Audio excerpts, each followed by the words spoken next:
All right. It says we're live. I'm going to believe it. I'm going to trust the process. Billy the Goat, how are you? Okay. I'm going to believe it. I'm going to trust the process. Wait. Billy the Goat, how are you? Wait. Yeah, I need to mute. Oh my god, what a rookie mistake. I mean, we haven't done this in a while, so I have to relearn live computer. I've been so hyper focused on like typing stuff and making documents and all kinds of fun stuff. Getting the hang of it. I think something clicked for me day before yesterday that it was just like an aha moment. I was like, oh, and then I started like, it's like, yes, achievement unlocked. You want some like old school typewriter, with ink ribbon. My laptop. I'm getting to know the keyboard and all the things and the copy. Start typing like The Shining. Yeah. No. What is it? No play makes Jack a dull boy. Yeah.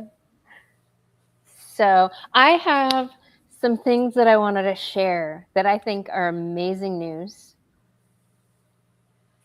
For one, Trump made an announcement yesterday talking about election integrity and fraud and stuff. And it sounds like he has some actual, finally, some proof about the things we all saw. But I'm just wondering, this Fox News and another news network had to pay millions of dollars. And I want to see that fucking returned. Now that, the crazy bitches are done being able to cover up all the fraud, I want to see that happen. They're going to have mystery. We call them black holes now. It's missing money, which the taxpayer has to fill. Right. Because those news networks are they publicly funded? Well, I don't know. It's your country or whatever. So you tell me. Over here we have the BBC, which is being funded by state-run media. No, but it's being funded by the people with their TV licenses. Oh. And now they're trying to change that because people are not that they're saying no to TV licenses, so because there's other options. So the BBC are losing money, and now they're trying to force people, even if you don't have a TV, you have to pay, make it as part of your income tax or something. Find like little avenues to fund the BBC. It's a rip-off and scam or whatever, however you want to look at it. Just robbing people basically.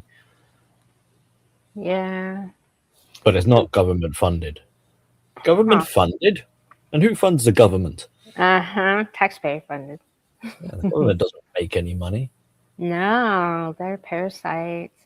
By the way, hello, what is it? VVCW702. How are you? Not tonight. Maybe we can sort something out in the future, but this is a dedicated stream to a lot of stuff that we don't need derailed. But he's saying NPR is. So NPR is government funded, taxpayer funded. That's interesting. Vegas Valley. Okay, that is what I will refer to you as. Billy, I saw something that I wanted to show you because it totally speaks to everywhere in society. But there's this Instagram channel that I follow called Accuracy in Media. And they are doing some really good work. I don't know. Vegas Valley, do you know anything about diversity, inclusion, equity policies? Yes, DEI is under a lot of scrutiny right now.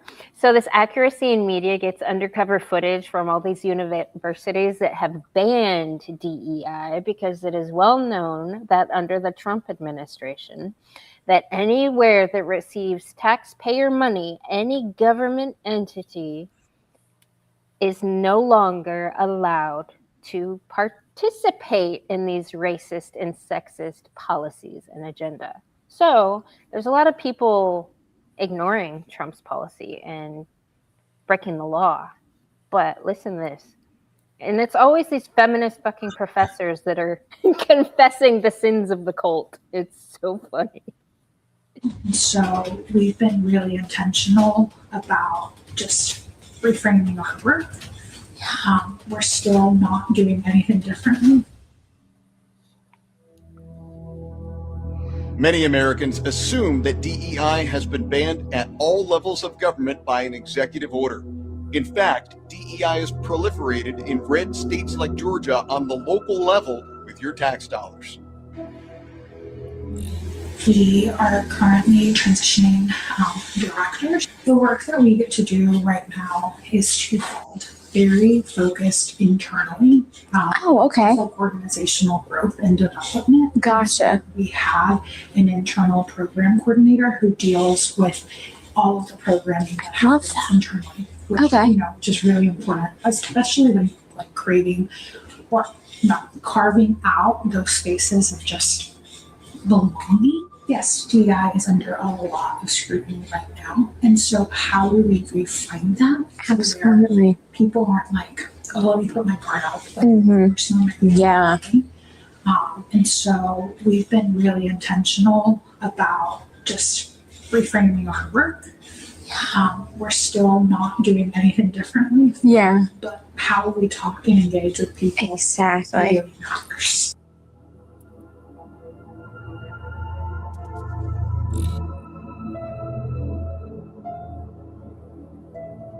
So Renee, who's the director of the department, she's somewhere around here, and she just walked out to do something. But Okay. she, I know, is looking, I think, next budget cycle, another position in the department. We're mostly the communications side of things. Yeah. But from conversations we've had with Renee and the rest of the department, it's like we kind of set the standard of what we want to do and where the focus goes, where the money goes. And I don't feel like there's been anyone so far that said anything other than onward and upward. So.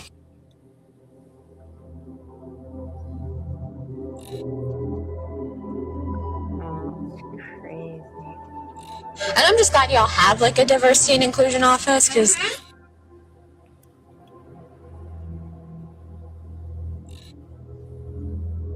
And she was the DEI director, right? Okay.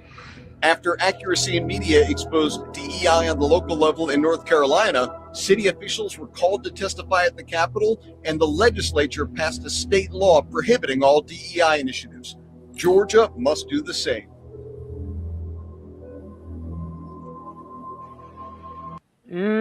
Georgia's next on the chopping block.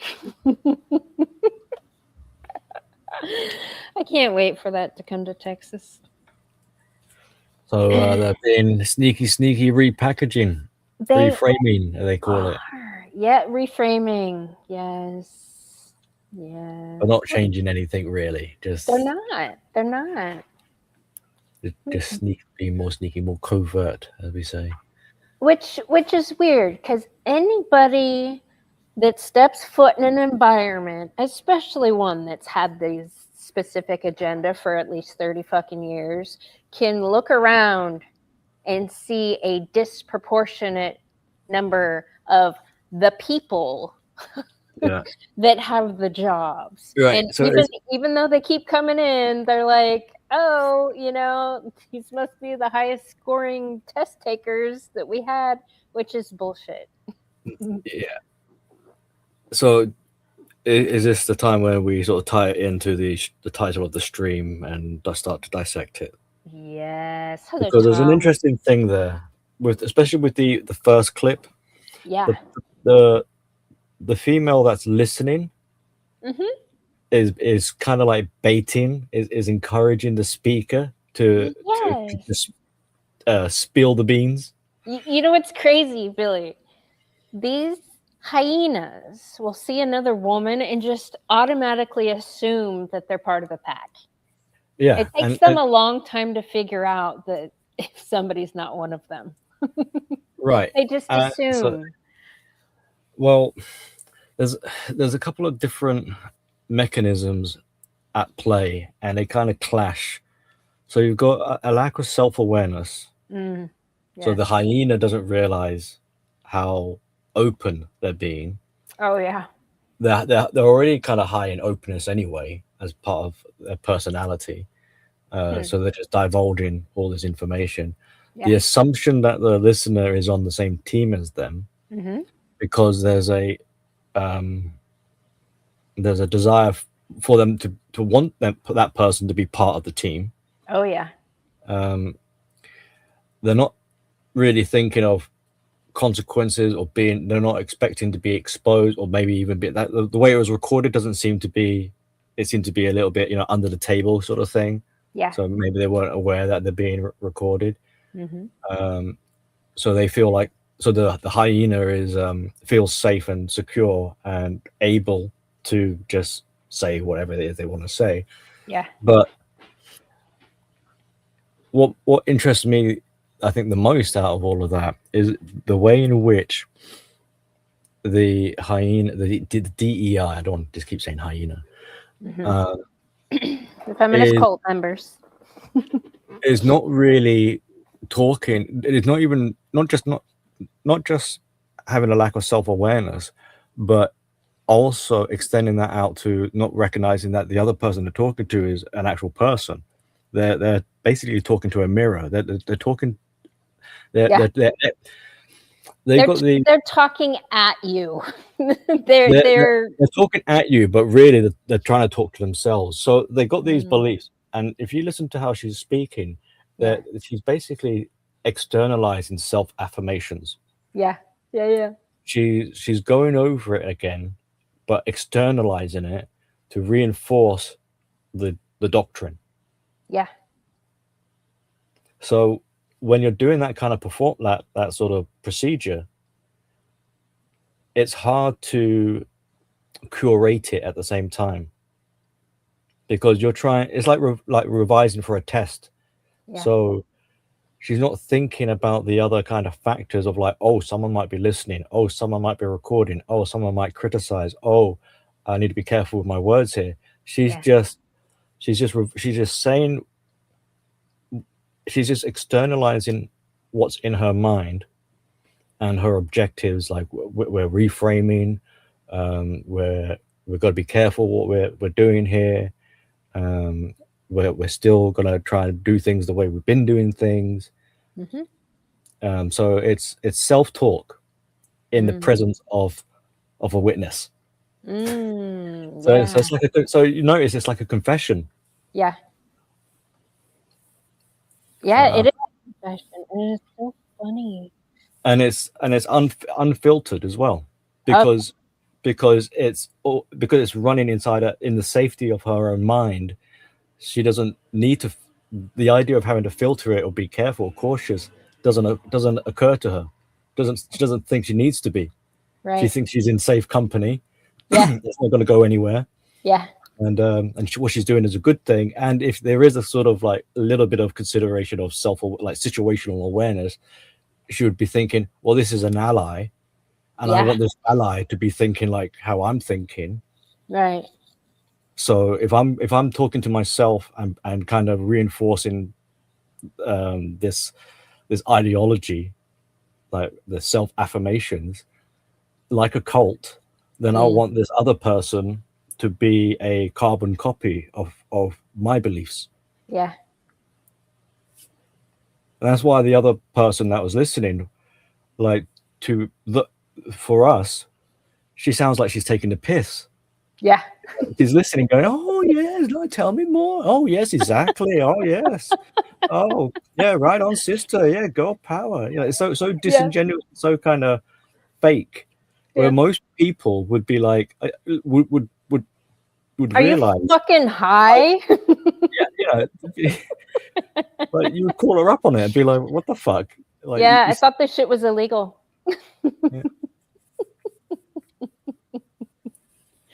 Yeah.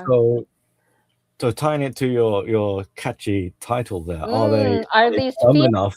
narcissistic psychopaths dumb enough to believe they can escape the inevitable? Because you know what? I first had think on there, and then I got to thinking, these crazy bitches don't think. They grab on to these identities and all this fucking ideology without even thinking, but they seem to be true believers. Which also got me thinking, maybe I should start making them think more. I mean, the ones that I see. Yeah, because there's always times where it's like there's confrontation. They're like looking for confrontation, and they're looking to put me in a position where I have to defend and all the things. But if I don't buy into any of that, and I just kind of respond with a neutral question, that seems to be working. Logic is the enemy. Yes. Do you know how many more confessions you can get in that situation? It makes them spill all the beans. Yeah. Yeah. Because, and this is why they don't think of any of these sort of policies or directives they come up with. There is no forethought. There is no insight, really. There's no scrutiny. Well, I mean, you can scrutinize it, but it doesn't stand up to scrutiny. Yeah. So it sounds good in theory or sounds good in paper or whatever. It's like silly little catchphrase like sharing is caring. Like, unless you break it down, unless you pause for thought and break it down, you realize that that's a stupid thing to be saying. But they don't go to that effort because they're not interested in the logical, critical side of things. They don't want to apply critical thinking. It's all about how they feel. Yeah, it is all about how they feel. So if you want to get logic makes them stumble. Yeah. And makes them kind of trip up and unravel the practicalities of what they're saying and the mechanics of what they're saying and things like that, and the critical thinking and all that. But it's the emotional angle that will actually sort of penetrate into them and make them more is how you direct them. So if you wanted to control them, don't bother trying to use logic to control them. You would speak to them in a way that kind of stirs their emotional cauldron and do it that sort of way. I haven't found that really to be true. No? No. And maybe because my ultimate goal is for them to stop being there. Like to remove them from the environment. You can't fire them. So the next best thing is make it so goddamn uncomfortable for them that they leave on their own. Right. And by uncomfortable, I mean make them follow the rules and get rid of all the preferential treatment and the main character syndrome, fucking accommodations and all those things. So that's what I've been working on. But yes, that sounds like a logical thought process that someone in that position would be like, oh, I can't get away with what I'm doing, so logically I don't like being here, so I'm going to logically leave. Yeah. Where I can go to a place where I can. Yeah. But it's actually emotionally driven behind all of that. Well, and that's fine. I have noticed quite a few of these hyenas have attempted to approach me, and I could kind of see their energy that they're coming to me with, and I kind of interrupt them by asking them something that they can answer me based on their skill level. So I give them the opportunity to teach me something in that second, and then they seem to forget because they fuck off again. Like, and it's funny. Yes, because logic, when it's ingrained, when Yeah. someone teaches you something logically, Yeah. Yeah. it Yeah. stays with you, right? Yeah. You call it learning. You've learned something. Yeah. But what happens with emotions? Emotions fluctuate. Yes. You don't just stay permanently happy. You don't just stay permanently sad or angry. You have a mixture, ups and downs, and one emotion goes into another, and they overlap and stuff like this. So Yeah. there's always a flow with emotions. Yeah. So if things are being presented, but if things are being received, like you could say something logically to them, Mm-hmm. but if they're funneling it into their emotional centers, that logic that you've given them, it's not going to stick. Oh no, I make them give me logic. I just But- ask them a question that I know for a fact they can answer. But even that doesn't stick as well, because Well, I don't care. It sticks in that moment, and then they fuck off. And what they feel and think about after they walk away from me is not my business. yeah, because it's done and dusted. Yeah. So the emotion moves over to something else. Yeah. Whereas someone who wasn't so emotionally based Yeah. would walk away remembering what they've just said, and it would carry over. Yeah. Yeah, it was funny. I did get approached by a chick, and I suppose another way I could say this is that basically you ask them a question, they answer it. Mhm. Once that's done, is that event is now compartmentalized, archived, put away in the back of the recess corners of their mind, forgotten about. yeah. Because another thing about the emotions is that it's very in the moment. It's very and we would refer to this as being basically impulsive, like being present or impulsive. So once your question has been asked and they've answered it, and now it's been archived, it's now in the past. It's basically done and dusted, forgotten about. No need to resurrect it. Yeah. Move on with the next emotional need that needs satisfying. Yeah. I mean, this specific crazy bitch has approached me multiple times. She's a racist black woman who bragged at work about cheating on her husband because she got herself a white man side piece. Like, and she's always trying to approach me, accusing me of being the racist one. So I've just been deflecting because I know her intention. I know what her intention is, and I don't let her get what she wants. So it's just funny. I had another one approach me not too long ago. Like, she had the courage to approach me. And then once she got to me, and I was like, yes, good morning, what's up? She couldn't fucking speak. She was like, and she got all stumbly, and I was like, what? And she's like, oh, just never mind. And I was like, why are you being fucking weird? And she's like, I know I am being weird, huh? I was like, yeah. It's funny.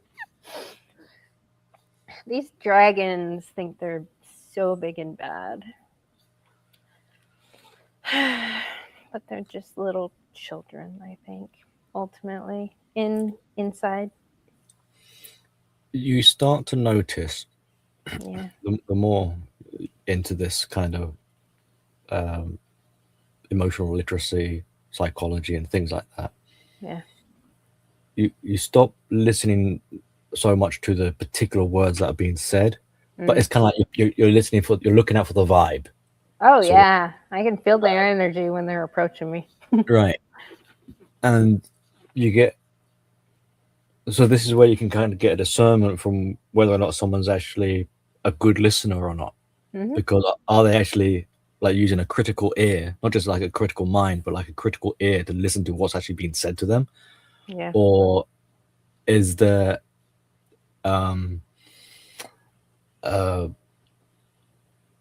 like an emotional need that they're trying to satisfy? So if you can sense while they're talking, if you have a sense of, I feel this person has exacerbation or they're desperation, they're struggling with something here, you know, they're coming up to you, they're acting weird. Yeah. You're asking them why they're acting weird, and they're kind of flummoxed and says, yeah, I know, I'm just kind of kooky and insane or whatever, I'm just a bit of who knows. It's like, well, that's not just some quirky little event. Something's actually taken. There's a processing going on there. Yeah. It's not as innocent or as cute, or maybe even might seem like childlike, like juvenile cute or something, as it may present, because she might try and laugh. I don't know if she was laughing it off. Like she was very nervous and uncomfortable approaching me from the beginning. So I was super nice, and I was like, "Hello, what's up?" Right. So we're looking at she couldn't follow through, and then so there's like anxiety, neuroticism. Yeah. There's some sort of drive that made her approach you, but then the nervousness, the insecurity, the vulnerability. Oh yeah. Made her kind of retreat or recoil. Yeah.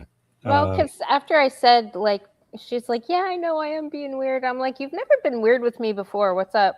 Like, I pushed her. She's just like, stumbling. She's like, just never mind. I'm really sorry. I'm really sorry. I'm just like, okay. There could be also a few other, there's like testing the waters there.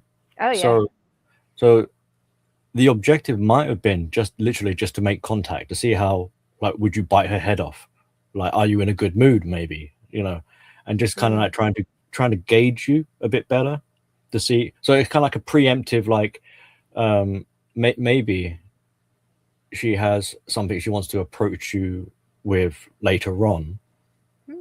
Maybe. And she wants to know whether or not you will be receptive to it, or whether or not you gauge how friendly you might be about it, or little backstory, Billy, on this one. You know the puppet master, the dragon in our thumbnail, and the two guys sword fighting. Right. She's that dragon. And I caught on to her trying to get two guys to fight. One's red team, one's blue team.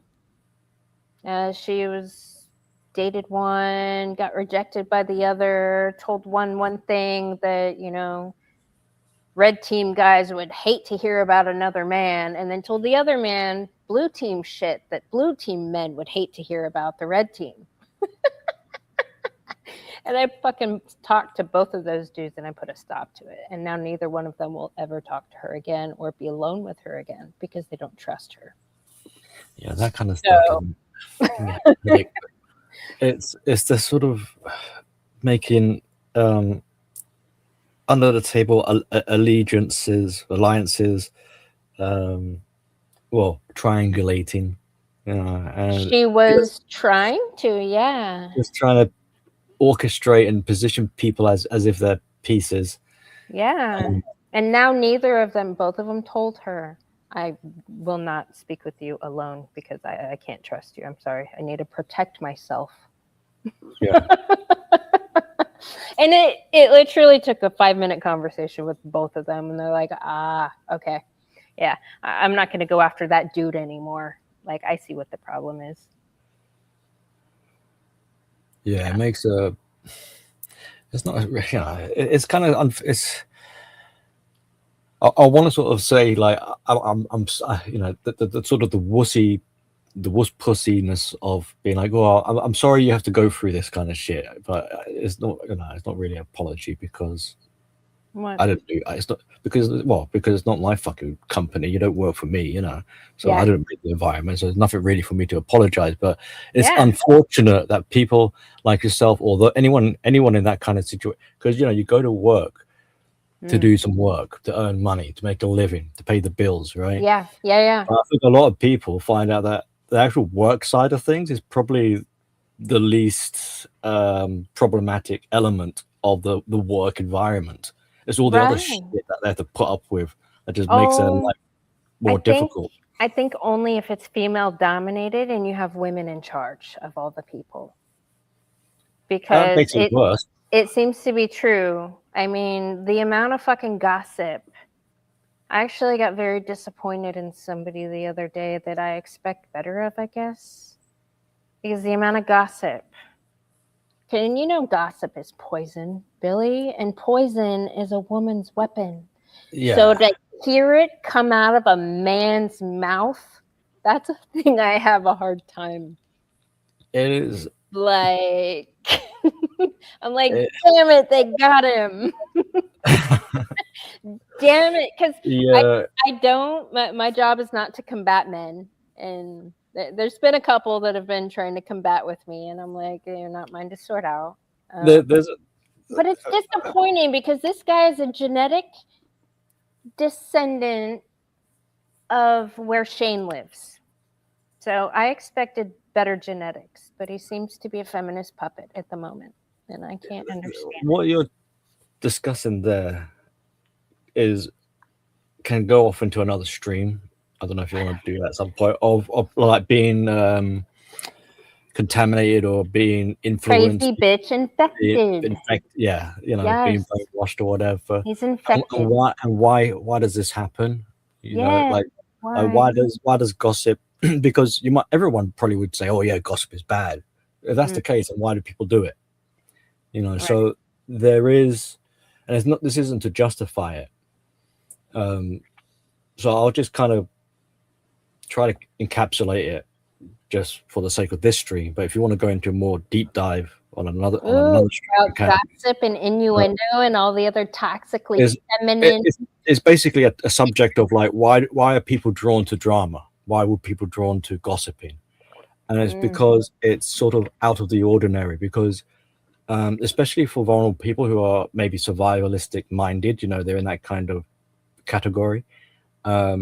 Information is power. Knowledge is power. Knowledge and information provides a sense of security, control. So the more you know, the better, the safer you can feel. So that means when gossip or drama comes along, and especially because it's been like energized with theatrical, you know, hype, it's made tantalizing. Yeah. Then it gives the energy, the vibe of having some sort of relevance. This must be important. Yeah. This is useful information that might help me later on or help me with my survival. So there's a utilitarian need. It's a bit hard to say that, but Yeah. you know, in the mental gymnastics of emotional survivability and desperation kind of rationalize it as such as I need to be invested in the drama or the gossip so that I know what's going on so that I don't get caught out. So no, he's actively trying to take something a crazy bitch said and try to use it against me. It's untrue, by the way, because he's being made to follow the rules now. yeah. Like this whole taking away the preferential treatment to self-centered individuals who only think about their fucking self and not the team and not their future self or anything like that, or anybody else that, you know, they work with. That's been difficult for some people to get a handle on. Yeah, because your position, without trying to divulge too much, disrupts the status quo. Oh yeah. So that makes you a kind of risk factor. Oh yeah. Yeah. And in turn, especially if people are emotionally driven, awooga, danger, Will Robinson, this needs attention. We need to minimize, nullify, contain, you know, that might involve isolate, maybe a smear campaign, spread lies, or confront, get you into an argument, make you have a bad day, scare you off, threaten you, you know, whatever. Survivalistic defensive countermeasures to eliminate the threat to what they perceive as like their sanctuary, their safe space. Like, because if they think that how things were before or how they like things to be in their kind of in their fantasy of like getting away with things, fun times, then you're a party pooper. Yeah. So they don't want that to happen. They don't understand the necessity of like because party animal, like addicted party, adrenaline fueled, dopamine addicted party animals, like they don't want to go home, like at the end of the, they want the party to carry on into the next day. So and they want to, from a child point of view, it'd be like, why would you want it to stop? If you're getting away with things, if you're getting perks, if you're cheating the system, if you're getting extra money for just twiddling your thumbs. If you're lying and cheating and stealing, or stealing from other people, and you're comfortable with that, you actually might enjoy it. I don't know. Yeah, because with that comes a sense of supremacy. It means you're high, you're getting away with things. You must be inherently smart and savvy. You must be deserving. You must be chosen in some way. You're entitled because you're getting all these benefits and whatever comes with the package.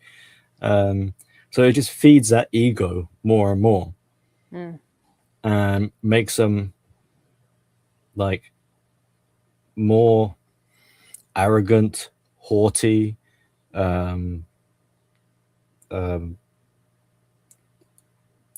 superiority minded, which will contrast with inferiority. So once they've been brought down a peg, down to touch reality, it's worse than just these are restrictions being put down on me. It can be interpreted as an insult. It's like, you mean I have to work like the regular peasant people, like everybody else? No, this one actually, he's a good worker. Good worker. He just does all the wrong things that break all the rules, that saves the most time. And so he doesn't understand the more he does that, the bigger the bonus the commanders are going to get. That's an interesting. So that's where you get the differences in emotional temperament. So you could say that, yes, maybe also emotionally driven, or influenced, or the emotional stakes are high. Just like with the vampiric hyenas, but he lacks the malicious side. Like, he will toe the line, he will follow orders, he's just a bit misguided.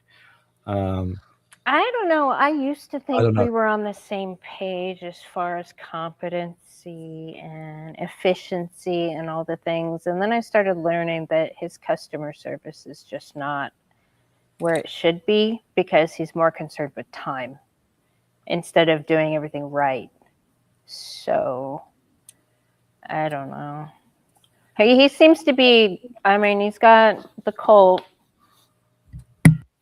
hands up his ass, working his mouth like a puppet currently, and it's the most disgusting thing I've seen all week. And I was kind of blind. So I was a little surprised by the last interaction, because it was a complete 180. To have a man approach me so emotional. I'm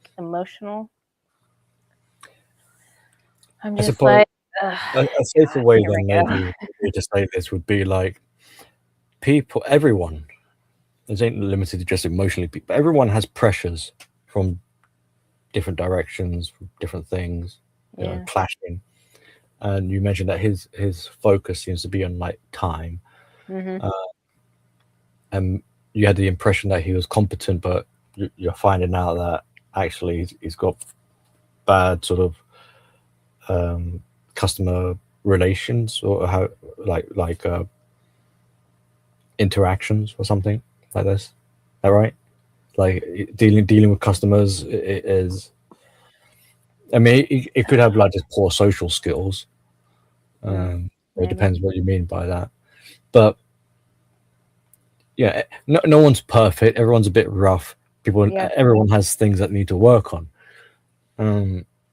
And they have their pressures, obligations, and they should have their responsibilities and so forth. But this is where sometimes, again, it's a bit of a tangent to the subject of why are people drawn to drama or gossip. Yeah.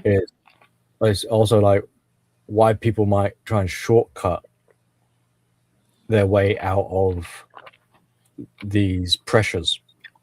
So I'm not saying this is necessarily what's happening with this gentleman, but he might have kind of concluded that, like, if he just follow orders or parrots, or does as he's told and just regurgitate what these hyenas are saying to him without really questioning it, Yeah. it will lead him to a easier. It'll make his day easier, make his life easier. Maybe. He won't have to deal with aggravation as much. It's kind of like enabling basically maybe it's a fawning response. He doesn't want to fight. He can't flight. He can't run away. He's not going to freeze because you're at work. You can't just stand there like a muppet kind of thing. So he's usually fighty. He's just kind of directing that energy in the wrong place at the moment. Yeah, well, with these different fight, flight, freeze, and fawn, you don't just, it's not rigid. Yeah. You can sort of traverse from one state to another.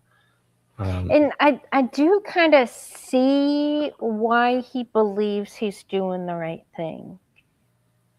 But he's just looking at like a little bubble portion, thinking he's going to make that better instead of seeing the big picture. So he's substituting one threat or one battle. He's substituting one battle with another, as if, like, if I deal with this smaller problem over here, that will fix the other problem, the bigger problem that I don't really want to have to address.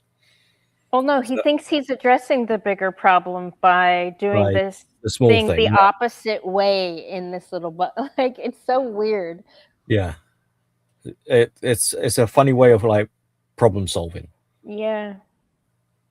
I don't know. Which doesn't really solve the problem. Yeah. I think I need to get a handle on my expectations, because I expect more logical thinking out of this one. And he seems to be infected, which is concerning. I just don't want to. Oh, yeah. Careful. That will chip away. Yeah, that's true. Pile on the pressure, the stress, the environment is changing, uncertainty is increasing. Yeah. Anxiety goes up. Yeah, because he's been immersed in this narcissistically abusive workplace culture longer than I have. So maybe it's just a side effect of being in hell, the DEI hellhole. It gets warm in there. Yeah, no one is unscathed. Yeah, unfortunately. Yeah. That's why they say to the people, like, especially if they've got like a narcissistic family, your only real option is to evacuate. Is to leave, because otherwise, you're not going to be able to therapy them back to health. No amount of negotiating to try and make things work is really going to work. You're just basically delaying incurring damage. Yeah. And then you'll end up with CPTSD. Yeah. I don't know. I'm not feeling that these days, the CPTSD. My recall seems to be really fucking good nowadays, now that I'm super laser focused. Like, in the beginning, when I first started doing this, there was a lot going on. Like, a lot.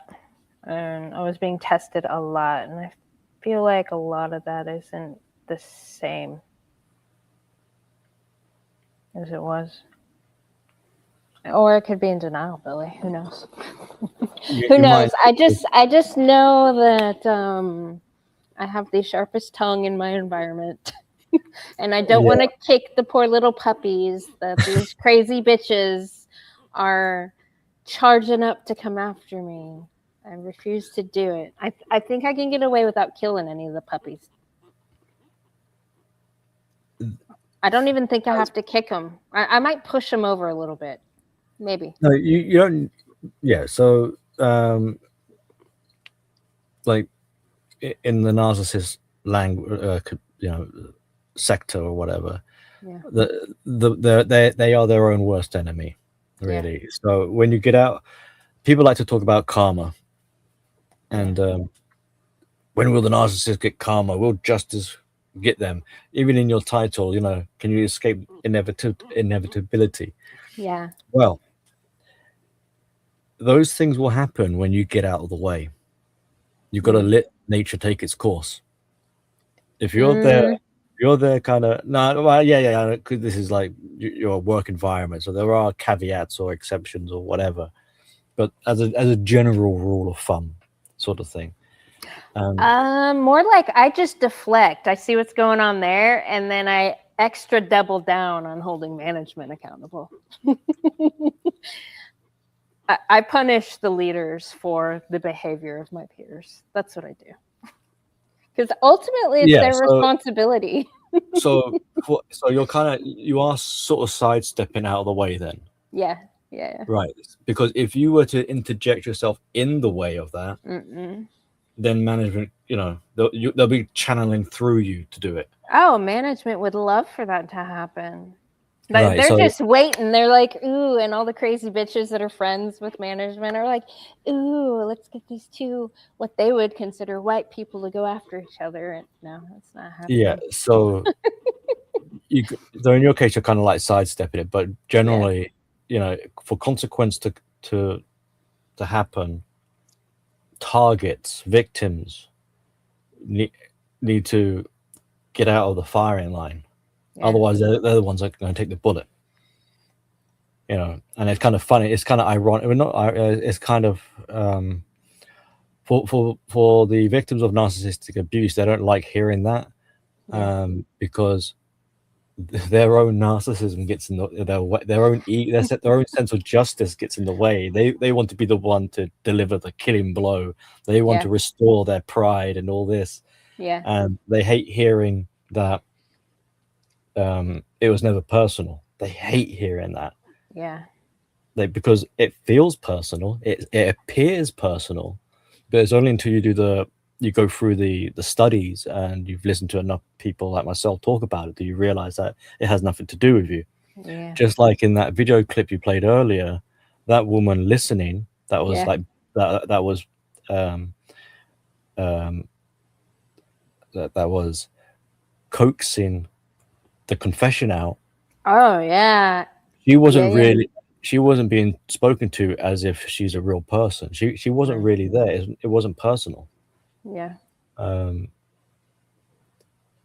So it's a mind fuck. Yeah. But that's how it is, really. And so you have to get out of the way of karma and justice and let it do its thing. Yeah. Yeah, it's just crazy. Crazy. Yeah. So the environment is not going to be good for anyone, really. It doesn't matter how good you're about. It doesn't matter how. It's not about intelligence, and your boundaries will be tested. By the way, hello, Gone with John. Good to see you. Hey, everyone in the chat. Tom, Gone with John, V something like Vegas. Remember? It's Vegas Valley. Vegas Valley.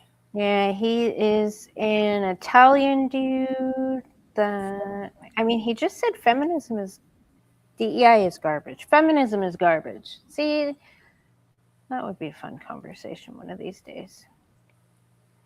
See where this guy's really at. Just in the beginning, he would seem to be very much making excuses for crazy bitches. which is the majority of men in our society.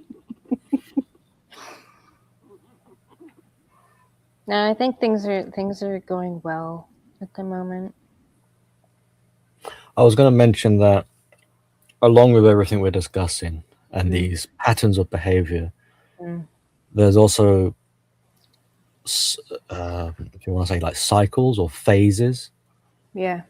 So I have a feeling, suspicion, that maybe, because you're saying at first you were under there was a lot of bullshit going on. Now you're getting a handle over it and it's not as bad as it was in the beginning. Well, okay. So what I meant by that, Billy, was in the beginning, I couldn't tell what was what. And when the wheat and chaff were kind of separating, I saw some people that I thought were wheat go hang out with the chaff. And I was like, that's weird. And then as time has been going by, I'm starting to get a better idea of the numbers. Right. Like how many have integrity and want things to change for real, and how many people are self-centered little bitches who think that they can just pick and choose what they want to do. So like, and that number of self-centered little crazy bitches day by day shrinks. Yeah. Well, time is a key component in all of this stuff. Yeah. It's like getting to know someone. Yeah. Because first impressions ain't the real impression. It ain't the real them. Because it's the first. It's just a snapshot.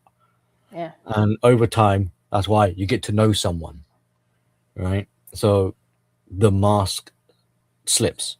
You get to see you see cracks in the armor. You see past the boundaries, even though you might not trespass. But you get to know someone. And along the way, what you're describing is calibrating. You're recalibrating. So at first, you're disorientated. You're not quite sure. You just pick a few numbers and go, "Oh, it seems like I got a lot," because it's like community spaces. The small population, the minority create the biggest ruckus, the biggest noise. It makes them seem a lot more than they actually are. So people who are in this sense that we're talking, at least, like toxic, unhealthy, hyenas, predators, like that. They want to, bravado. They're puffing out they're trying to make themselves seem like a more dangerous or bigger opponent, or sort of thing. But really, they're like a little mouse or whatever. Yeah. So as a result, it does skew perception. We get the wrong impression, but then with time, we calibrate, we scrutinize, we clarify, we get a more accurate depiction, and we can start to apply different bits of insights, categorize, and then you're not so disorientated. You're also gaining experience along with it, and more competence. You already are a competent person, but in terms of with the experience and life experience, being all of this stuff factoring in, you become more organized, secure in your position. You end up having more control. Other things like the anxiety, being disorganized and all this other stuff diminishes. Yada yada yada. But also the culture's changing. Well, I mean, women, we follow a leader. we follow the women that seem to have the fucking power, and the power is shifting.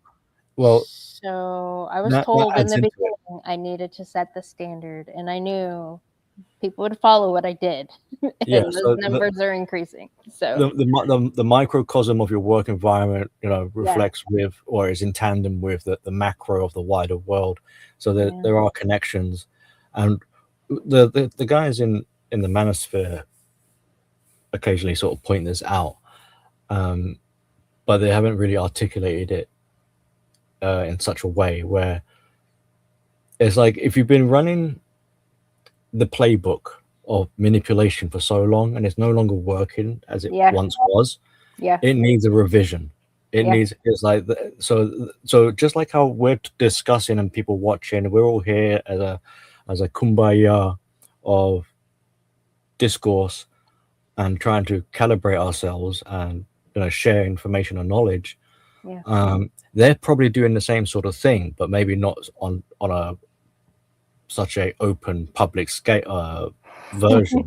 Oh yeah, they have their own little group chats that I get to Their hear own little all group about. chats, yeah, and their own little private existential crisis as well. Of Oh like, yeah. how am I gonna get away with this? How am I gonna proceed going forward? So they're trying to adapt. Yeah, they are. But And but bless them. but narcissists are maladaptive. They're not I very good know. at adapting, right? And that's another conversation stream of like, why is it they're not very good problem solvers or very good at adapting? It's Why is it? because people have always done it for them. We have people in our society, Billy, who have enabled these crazy bitches into this learned behavior. Yeah, And they've never had to. Yeah, they never had to. They always find a sucker to do it for them. And they've got blind spots and they've got other deficiencies going on. Like in terms of narcissism and personality disorders, I mean, they're called disorders for a reason. Like they're disadvantaged in a sense, right? This isn't and that also would point to there being a reordering that might work. If they are disordered, can they not be reordered, Billy? Oh God, I'm gonna end up into an argument. If they're narcissists, no. By definition, no. No. Right. Well, if you could reorder them, ergo make heal, can they be cured, kind of thing? Then they weren't a narcissist. Well, all the narcissistic psychopaths.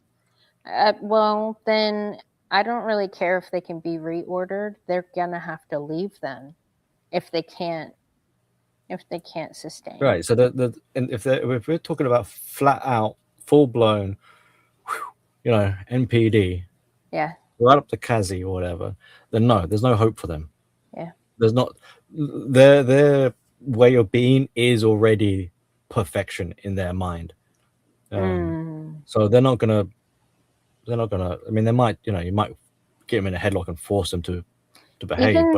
Even if their environment switched, like all the enablers decided to stop enabling and instead start holding them accountable, and it was a complete culture shift. You can have a culture shift. They can be law abiding. They can stop lying and cheating and stealing and all the rest of it. But it doesn't change the narcissism that's within. They'll you might be able to work with them. You might be able to have a family with them and all this sort of stuff. But it's in their DNA, it's in their blood. They're a narcissist kind of thing. You can't change it, because narcissism by definition is like impenetrable. It's the ultimate defense against conformity, against reality. It's the reality hurts. Reality is an injury. I must escape into my ego, build a fantasy, utopian self state of idealization where I am the best, the highest, the greatest. And even if I'm being forced to toe the line, the narcissism within reframes that as, well, I'm being victimized because I am so great that they see me as a threat, that they must put me in shackles and hold me down. So they might behave, but it doesn't stop that kind of that internal monologue in their head of narration that justifies, reframes everything and justifies it to themselves. Now, do you want to have to work with that? It's up to you, kind of thing, whatever. But that's just that's the problem with a full-blown narcissist, is that they've already checked out of reality. Well, I don't think any of these people are full-blown narcissists. No, I think they are very rare crazy bitch cocktail of some kind, only because the environment allows it. So once the environment stops allowing it, I think they will have to change their behavior, or they will have to leave. They'll probably want to leave. They'll because the option would be like go elsewhere where they can get their fuel and their supply, where they're not exposed, where people haven't wised up to their ways, and they can run the scams again. Yeah, like a fresh reset or restart. Yeah. So that is very that outcome is very likely. You know, it's secondary supply. It's the partner cheating, monkey branching, and starting a new family. Forget the old family kind of thing. So we see this sort of stuff happening. It is quite common in that sense with these sort of types of people. Just leave the job, you know, find another place, or not even, because what might end up happening is that you know, that phrase of like as good as it gets, that like they down, like when they get a new supply, we see them downgrade. This isn't to make put like a valuation on people like this person's better than the other, but some people are better than others, Billy. Well, I mean, yeah, I'm a component. I believe, you know, I don't believe in inherent value. You know, you're valuable just because you exist. No. Yeah, no. But that's my personal opinion or whatever. So, but narcissists, they'll in the community of such will say that basically they downgrade. So they might leave the job thinking they'll just get, I'll just get another job, and the other job I'll do just as well, if not better. But in reality, they leave the job and actually now unemployed. And then they're home. It's like a cascading spiral of self-destruction and slippery slope. So they're out of work. Now they've got bills. Now they're in debt. Now they're getting homeless. You know, the friends and family are all leaving, and the thing is, while all this kind of self-destruction and chaos is going on, their narcissism is still keeping them going. Yeah, and which is the maddening part of it, and you could almost feel sorry in a way, but is in constant damage control. So, and then it's easier to blame externally and be like, so when they look at their situation and be like, well, I'm now homeless, unemployed, I've got ill and all this disease, whatever bad fortune is happening. They'll be like, well, it's all that bloody GM's fault because yeah, now I'm getting all the blame. It's funny. Yeah. And that would be reason enough for them to stay in that situation and not actually do anything to get themselves out of that rut. You know what's crazy? I was thinking about this the other day. It has to be their racism and their sexism. I think, because I have never once come across to any of these people as anybody that would tolerate X, Y, and Z, right? Ever. I remember this one chick tried to get me to lie for her in front of tons of people. And I was like, how fucking dare you? Don't you ever do that shit. I am not going to lie for you. Like, and I thought it was known, but I think because they think they consider me a white chick, I think that's ultimately it. Because I think in our society, the majority of people who look like me totally fucking cater to all their bullshit every time and make excuses for them and enable them and all the things. I think it comes down to their racism and their sexism, ultimately. Could very well be. Yeah. They just assume. Yeah, short form or shortcutted, like, see, it's going to sound a bit dehumanizing, but because they don't see you as an individual person, they don't. Your own self, Yeah. So you're put in a box. Your archetype. You're like, okay, woman, white woman, Yeah. blonde, whatever. Yeah. Right? Has a smile. She must play ball, kind of thing. She'll do as she won't be confrontational. Yeah. So they make assumptions. Yeah. And it's funny because the look on their face when the exact opposite of what they expected happens. Oh, my fucking monitor has just gone black on me. Uh-oh.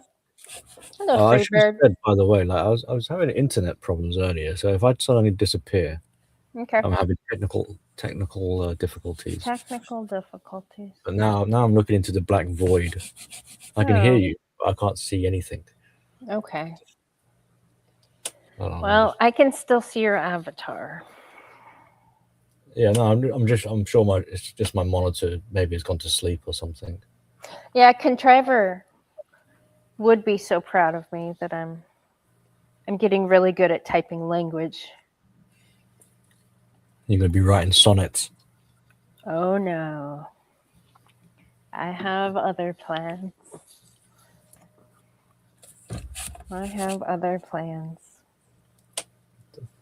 You know, I've been watching have you seen The Handmaid's Tale?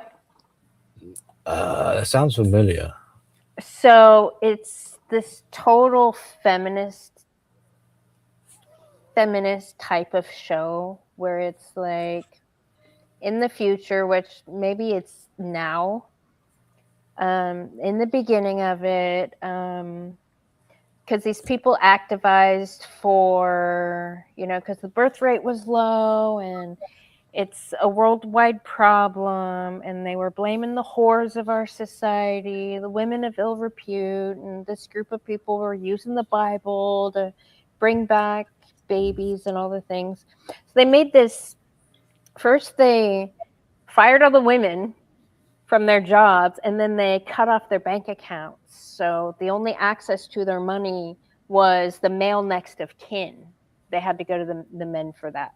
So they pretty much trapped in a bubble and created this place called Gilead, where they took all the whores and the lesbians and all the, younger women that could still bear children, and they would use them as handmaids. And it was like a fully armed society, and they have these people called the Eyes, which I think the Eyes are like, I guess they're military. It seemed to be an upper echelon of people that were watching them, because even like the bosses of all these houses, the commanders, they seem to be also subject to the Eyes' justice as well. Like they had to watch what they're doing. But in Gilead, all the handmaids, like anytime the Eyes were around, the handmaids would be like, "Oh my God, like, oh, don't say anything, don't do anything wrong in front of the Eyes, because the Eyes will get you." I saw something similar to that recently, which was crazy. We have our own Eyes.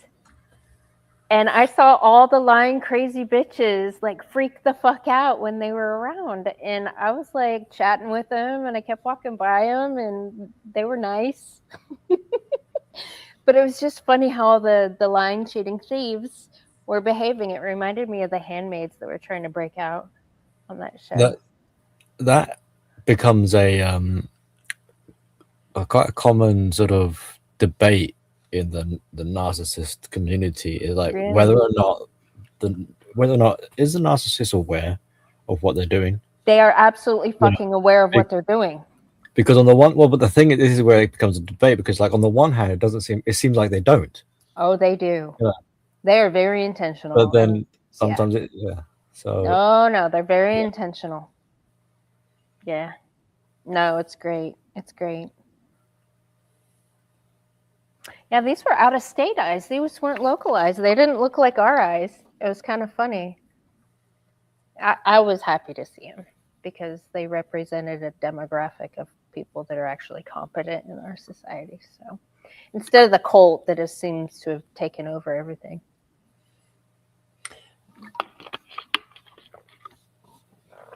Yeah. So to add on a little bit to what I was saying before about I was touching on like cycles and phases, and then I was talking about a period of time where both one side and the other side are like recalibrating. Yeah. So there could be a time once this period has elapsed where it's like the whack-a-mole, the moles pop their heads back up and they start, you see this with the kind of like like the drama will hit a community, everything is a pandemonium, Yeah. then everything kind of settles down, everyone's exhausted, Mm. and they need to process, and then just when things get quiet and it seems like peaceful, bam, another flare up, drama again. Yeah. You know, so it's kind of like this up and down of peace and chaos. But the language that would be used in the narcissist community is that peacetime isn't really a peacetime. It's a respite time. It's a time to basically plot their next attack. Yeah, and recharge. Yeah. So they drown the victim. You know, they want to torture. They want to prolong it. So they'll dunk your head in the water, but they won't let you suffocate and drown. So they'll pull your head out so you can breathe, and then you're supposed to thank them for saving your life, and then they dunk you again. Right. So water torture, or however it is. Waterboarding. Yeah. Yeah. No, I don't think they have the ability. They are stuck. The ones I observe anyway are pretty stuck. Yeah. They're stuck. They haven't figured it out yet, though. It's funny. Being since they're so unself-aware, I think they have a strange perception of what's happening. Like they're so hyper-focused on like one or two people when they don't realize it's the majority of the people. I was told the other day that they think I have a spy, and I'm like, one? Only one, really? Everybody tells me everything. All of them do. Yeah, and not just spies, but information gathering. So they'll be like, checking, have you got your social media accounts, or what's your address? Let's try and dox them. Let's try what's your family history? What's your family tree? Your history of employment? Any information is currency. Yeah. Your favorite color or something like that. Oh, we'll use that against her, maybe. You know. Yeah. They're trying. It's funny. But the point about the awareness thing, I think a lot of times people slip into this binary, like, are they or aren't they? So are they a lying, cheating thief? Yes or no? That's really easy. I think what we're discovering really is that it's kind of like a spectrum. It's like a level of awareness. So they do have awareness. Mm-hmm. They are aware enough to know how they have to be careful. They can't just be grandiose narcissists and just throw caution to the wind and devil may care and just do what they please, because that will incur repercussions. Yeah. So they have to be aware enough to know, and this is another giveaway that they have got awareness, is that they know how to play the system. Right? They're not just bumbling along. They are, yes and no. They are sort of gambling their way through this, taking risks. But before they were able to play the system because they had allies, and they're losing their allies. But doesn't, even though they've got allies, they still have the awareness of knowing they've got the ally. Well, so but they're aware that they can take liberties and that they're safe air quotes safe because they got enablers, they got white knights, or They they got flying monkeys or something. they thought they were friends with the people that can actually hold them accountable, and it turns out they're not. Because right now, those people are more afraid of me than friendly with them. So that's what makes it funny. That's kind of like awareness combined with foresight, because in the moment, on a superficial level, all is hunky dory. It seems like they got friends, so they're in the instant moment, their awareness would be like, I have support, I have enablers, I have people who say they're my friends. But there is a lack of long-term awareness of not realizing that, hang on, these aren't actually friends. No.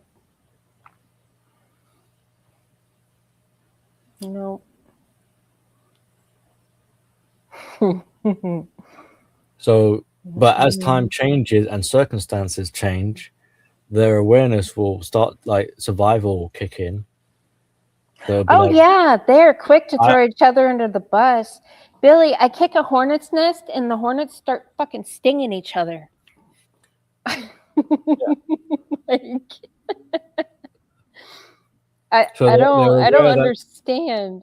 They're aware that they're in jeopardy. Yeah. And that they need to do like damage control. They need to do something. And they might not make, but they probably won't make a good decision because in survival, you're not really engaging critical thinking. You're making impulsive decisions, poor judgments. Yeah. But it almost doesn't really matter that as long as they're being proactive, that gives them the illusion of security. But that's how this cult operates. They would rather save their own ass than continue covering up for the sisterhood. Yeah. When their own ass is in jeopardy. Yeah. But in terms of this sort of like, are they aware or not aware? So they are aware that their ass is on the line. Oh, yeah. They are all aware of that. But they might not be aware of to what extent. Yeah. Or how their course of direction is going to transpire. Yeah, because a lot of them still think, like the title, are these female narcissistic psychopaths dumb enough to believe they can escape the inevitable? Some of them still think they will escape accountability just by throwing their comrade under the bus. Okay, so to break down your title a little bit, because you've got a few different terms here. Yeah. So a narcissist is one type of creature that's already a handful, Selfish bitch. Psychopathy is another, right? Combine them together, you got a hybrid species or whatever. You have a feminist. That's what you have. But it becomes a lot more nuanced because it's like, are they primarily a narcissist with psychopathic sort of elements and traits bolted on, or are they a psychopath with narcissistic bolted on? Is it a 50-50 split? Is one more than the other? What traits are being expressed over the other, and so on and so forth? I would say, Billy, I would say it's context specific. Whatever they feel in that moment of time will get them to dodge accountability. Yeah, that is a good observation, and it is correct because it's like the tool for the job. So they can kind of switch modes. One becomes a safety net for the other. Yeah. But because they are good at code switching. Yeah. I've heard that. Because as separated entities, there are clashes with narcissism and psychopathy. Yeah. Which, if you look at it in a criterion, is that a word? Criterion? I don't know. But if you look at the criteria, you'd be like, these two personality wouldn't blend so well. So how do they rectify it? It's Schrodinger's feminist. They're either the victim or the strong, independent girl boss.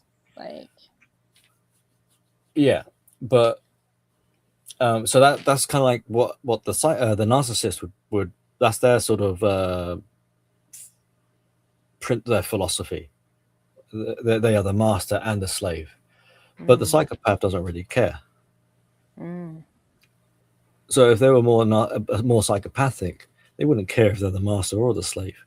Right.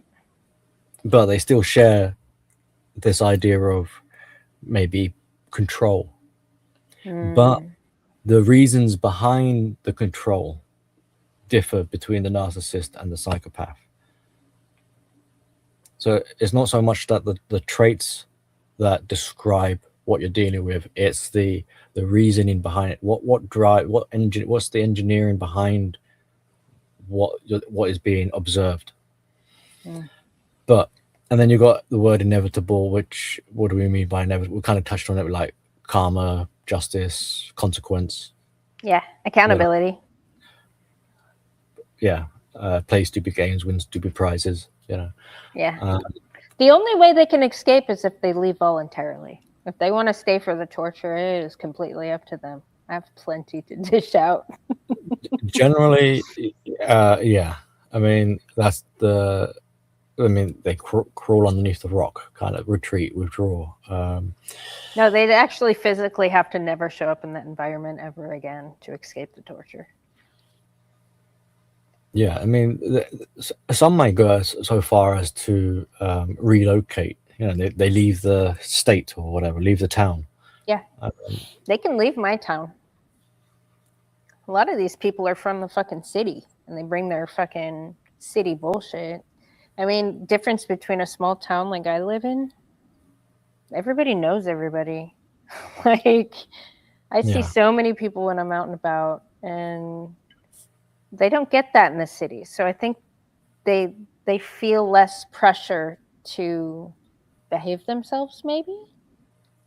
See, in this sort of scenario, in this contextualized environment, from your point of view, you would probably want them to be more, let's say, narcissistic than psychopathic, because it's their narcissism that's going to drive them crazy and it's going to make them want to leave. Because a psychopath wouldn't really care. They don't care. They're emotional. A psychopath doesn't respect rules, though, right? Yeah, but they also don't really. They're emotionally flat. So if they got caught out, if they got exposed, but they can still keep their job. They've just been exposed as an asshole or whatever. They're not really going to give a damn. They're just going to plod along. And also, if we were being a bit strict to my new made up favorite word of criterion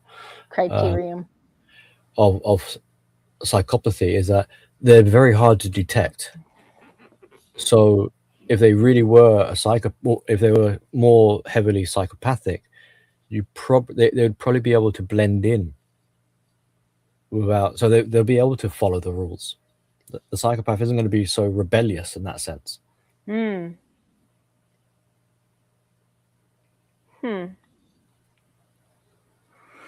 I want them to be more psychopathic because I just want them to do the right thing.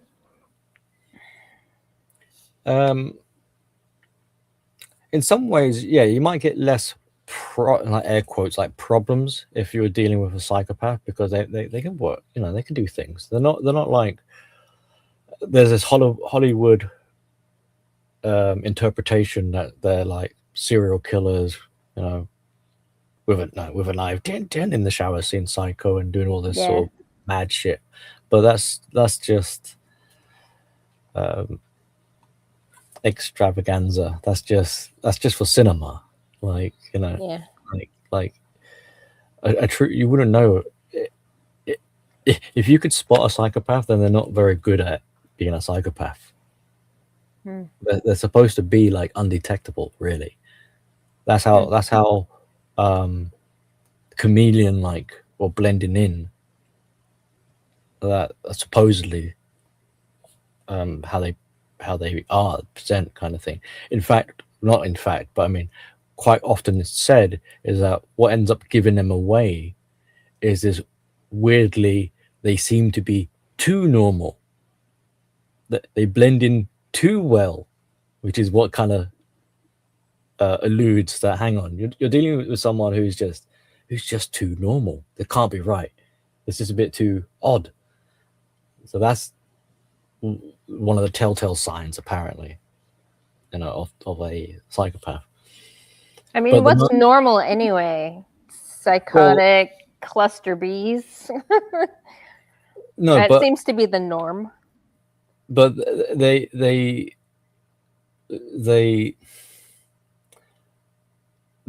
observe and study and mimic human behavior that it's almost like faultless.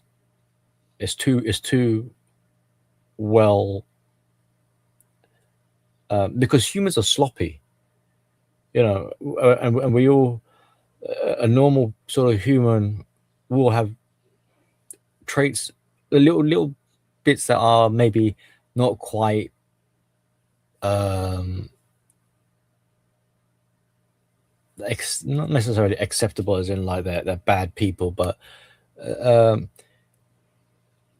like, okay, they might come on the stream and they'll use vulgarity and start swearing, like, you don't really curtail any of that kind of language, but they'll come up and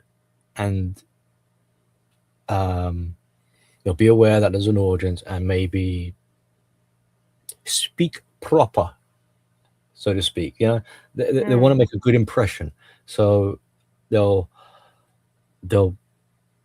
it's like the ultimate performance. So and they've rehearsed it, so it's faultless. They're not going to stutter. They're not going to do ums and uhs or anything like this, unless it's maybe intentional. But so now I'm making myself self-conscious, being like, oh no, I just said But the idea being is that, like, their attire will be immaculate. Everything has been carefully, because they're very cerebral as well, so very carefully constructed. And it's just normal people aren't used to that level of attention to detail. Like sometimes you might see someone and be like, I don't know, their tie is a bit crooked, or oops, I forgot to bring a watch with me, or oops, they're fumbling around, or some sort of little something that makes you human, Yeah. like you fart in the wrong direction or something, but not with a psychopath. They are so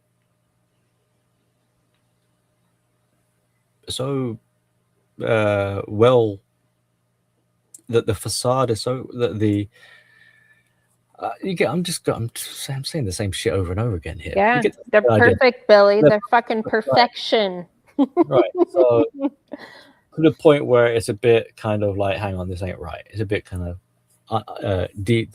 They give the game away that way. And anyway, there's other fucking things that will make a psychopath stand out. Like, someone bloody cuts a finger. They're just like, or they do something. They hurt someone's feelings and they just have no remorse or something like that. Then that callousness, or they're injuring animals or whatever. Then you might be like, oh yeah, maybe they're a psychopath. Yeah. You can't just have the one red flag and be like, bingo, I've spotted one finally. But yeah, maybe in your work environment, having a psychopath would toe the line better. I'm not saying it's not going to come without its own problems, but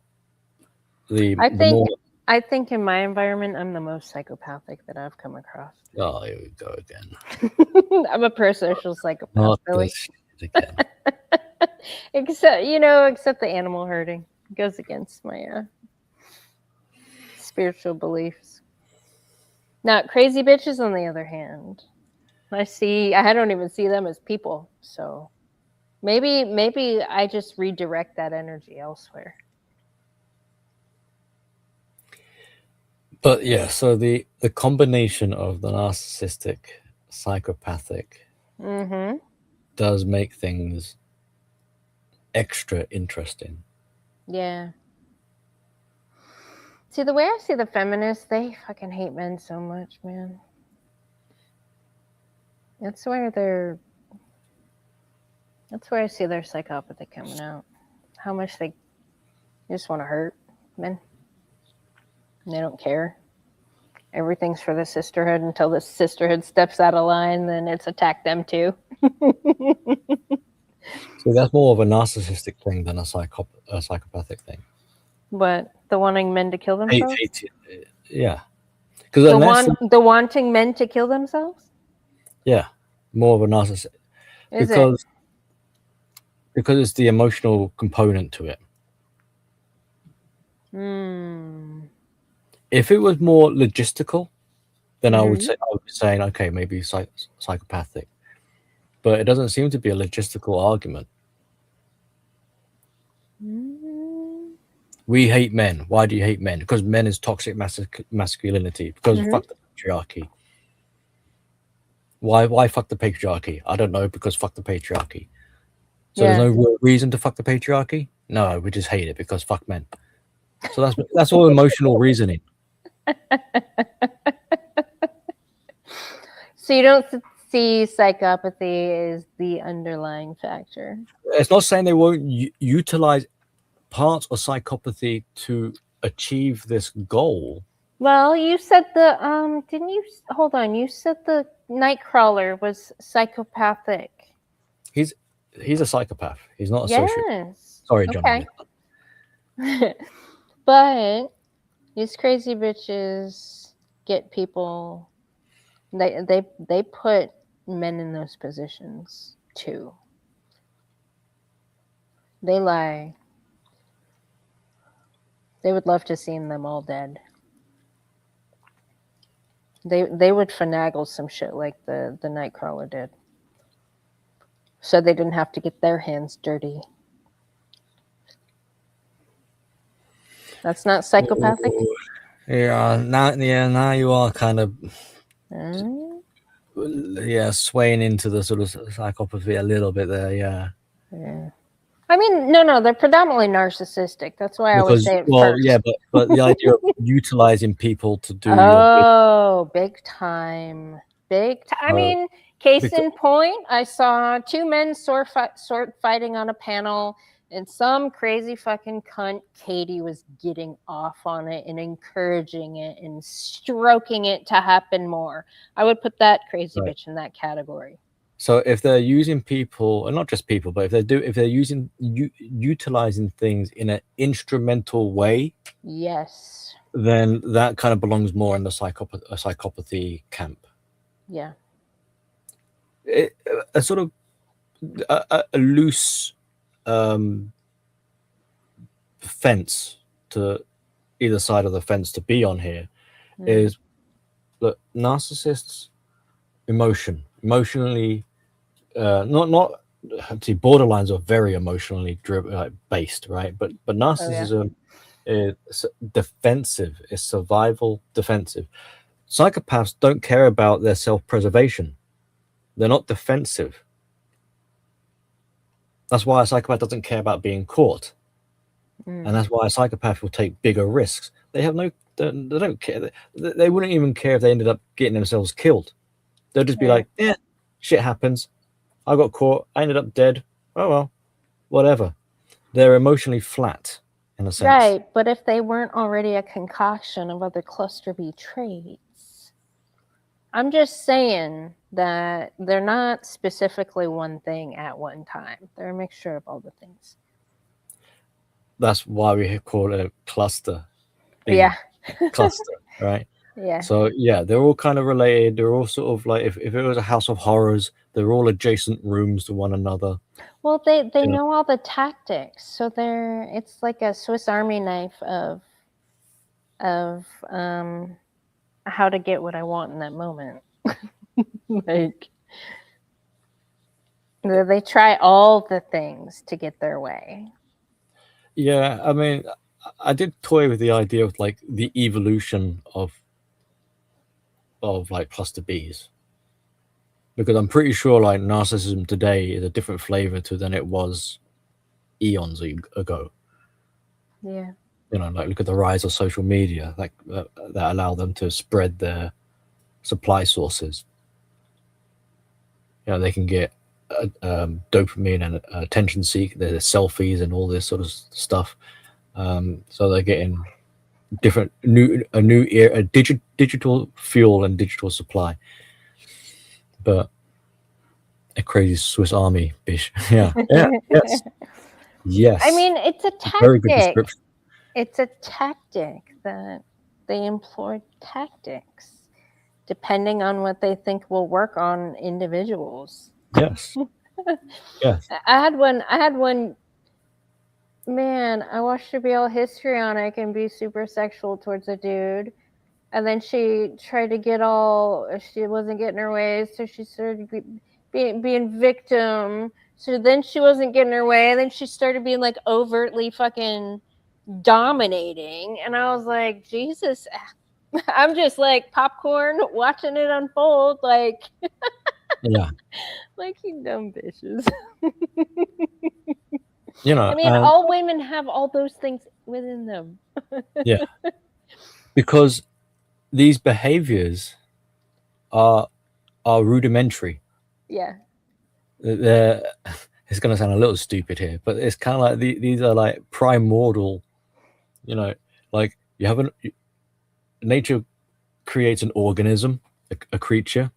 Yeah. It needs to equip it with rudimentary behaviors so that Yeah. it can ensure its survival and reproductive and whatever else it needs doing. Maybe. And it's very infantile, like children. That's why we say that they're very childlike. Oh yeah. Well, and it's only when they're trying to literally steal something to obtain something they didn't actually fucking earn. That's the only situation I've ever seen it in. It's like people can go through life and then like earn stuff. It's when they're trying to get something for nothing. Like, it's so weird. Yeah, and it's like, right, I'll try and use force. Oh, that doesn't work. Yeah. Okay, I'll try and beg. That doesn't work. Okay, I'll try sympathy and crocodile tears. Okay, that doesn't work. I'll try and be sneaky and I'll and flash do it. my cleave, like. Right. So it's just like hopscotch. Yeah. These aren't elaborate plans, No. really. No. That's why rudimentary. They're just basic. If we're talking like computer programming talk, these are basic operations, basic calculations. But a psychopath would take it a step further. Mm. Yeah.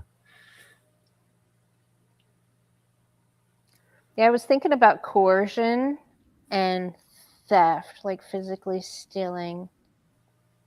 I would put both in the force category. Because coercion, you're coercing somebody to do it. That's also kind of forcing their hand to do it. It's maybe it's a soft force instead of a. You can have both. Yeah. Mm, I hold a gun up and I say, "Do as I say." yeah. Right. Or if I'm more sneaky and I sort of plant the seed in your head to make it seem like it's your own idea, so I influence you. Yes. Or I guess would it be coercion if you have blackmail on them? Yes, blackmail is a form of coercion. Yeah. Okay. Yeah. Do as I say. Like I hey. want this. Yeah. Or else I'm gonna do this. Yeah. Yeah. Emotional blackmail. Or hey, I'm gonna need you to come do this because remember you wanted that thing from me. Yeah. Which, But we need to remember, it's like the word manipulation, yeah. coercion. As a, you got your dictionary. It's a neutral word. It doesn't automatically mean evil. Yeah, but it doesn't automatically mean evil, bad. You know, Satan, the devil. You know, evil's at play here. Abuse. It doesn't automatically mean because, like, you might. Are you sure? Because you might coerce your kids to like, look, do your homework and you'll get a treat kind of thing. I'll get you some ice cream. You know, so you're kind of bribing them. That's a bribe. As a bribe, sort of coercing, and you're trying to get someone to behave in a certain way. which they might not otherwise do. And some of these behaviors might actually benefit them more than yourself. Yeah, but So, but in colloquial speak, when we hear coercion, we associate it with manipulation, abuse, bad stuff, right? I'm just saying, coercion. How do you spell that? technically, COERCION. Coercion. COE SOG. I'm just saying it's a neutral word. Is it neutral though? I think so.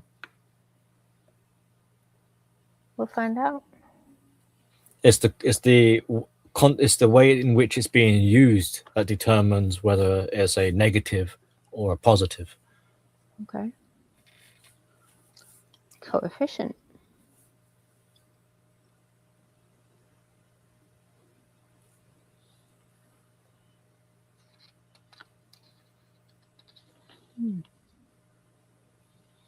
Because if coercion in itself is a negative word, then what would the positive version be? Okay, here we go. Coercion. The act, process, or force, either physical or moral, Morally, to constrain him to do against his will something he would not otherwise have done. Compulsion. Coercion may cause the act proceeded to be a nullity so far as concerns legal liability. Okay, there's the legality of it as well. Yeah. Coercive. But it's an action, right? It's a verb, like to get somebody to do something they wouldn't normally do. Right. Doesn't necessarily mean it's a bad thing. Of their own free will. Right. Doesn't necessarily mean it's a bad thing though. You might get someone to do something and it's good for them. Like take your medicines. I don't want to take my medicine. I don't want to do my injections. No, you're gonna take your injection. I'm gonna, do your injections. You get some ice cream. Oh, okay.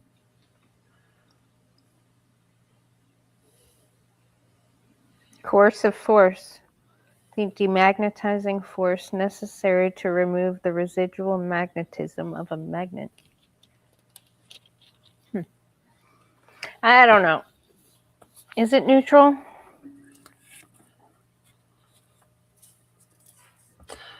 Have what do people in the chat think? Yeah. Do a poll. Tom, is coercion the same as inspire? Oh. I feel like the intention, it's all about the intention. No, but you can inspire someone and it's not really forcing them to do it. They have to make they have to take the action upon themselves. Exactly. But that's kind of like a contradiction, because if they're taking the action upon themselves, then you're not really coercing them, because coercion is but coercion is making them do something against their will that they wouldn't want to otherwise do. Yeah. I mean, I wouldn't put kids in that. I guess if you're one of the parents, it's like, please do this and I'll reward you with junk food. Thank you, Freebird. And it's good to see you here, Freebird. Inspire seems positive. Yeah. I mean, I think inspire would be a good candidate as a juxtaposition to coercion. But are they two separate things? I don't know. That's a good question. I have to think about that for a while. Because I always thought of it as a bad thing. No, wait. I'm after a word that is that if coercion is a negative, I'm after a word that's a positive, which is doing the same sort of thing, which is forcing someone to do something they would not otherwise do. Okay, let's ask Grok. Inspire would be good, but it's not forcing them. What is a positive word in place of coercion to make somebody do something that's good for them? Persuasion. It's a much softer, more positive way to nudge someone toward doing what's good for them, without the force of coercion. Persuasion. That's not forcing them though. I don't know. Persuasion is a much I suppose it's softer coercion doesn't have without the force of a coercion. Okay, hold on. But coercion doesn't necessarily How have is force either. coercion forceful exactly? Coercion's forceful because it uses threats or pressure. Ask, Continue. Forcing compliance through fear, intimidation, or manipulation, stripping away free will and making the decision feel like the only option to avoid harm. It's psychological pressure dressed up as a choice, but it's really control. ask, is it Grok you're using? Ask Grok. Yeah. Say, is coercion a neutral word or a negative? I don't know, something like that. Is coercion a neutral word? Is coercion a neutral word or a negative word? Coercion's a negative word. It means forcing someone to do something against their will, usually through threats or pressure. We don't say it when the force is legitimate, like a court order. We call that enforcement instead. Enforcement. Fuck Hold your on. AI.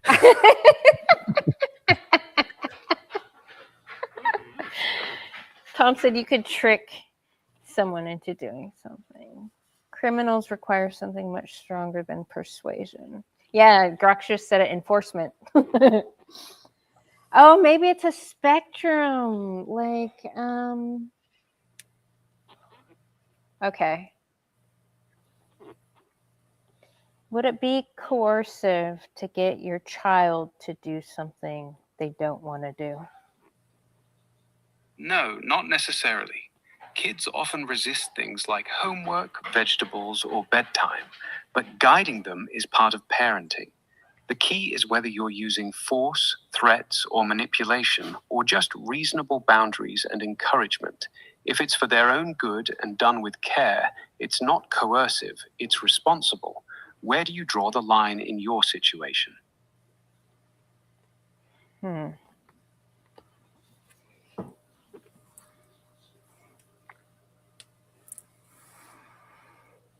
Coercive control. I've heard that word a lot, though.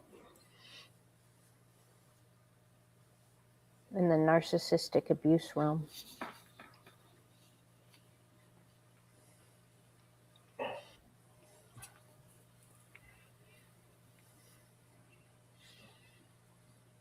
And because it's becoming illegal, right? Is that what I heard?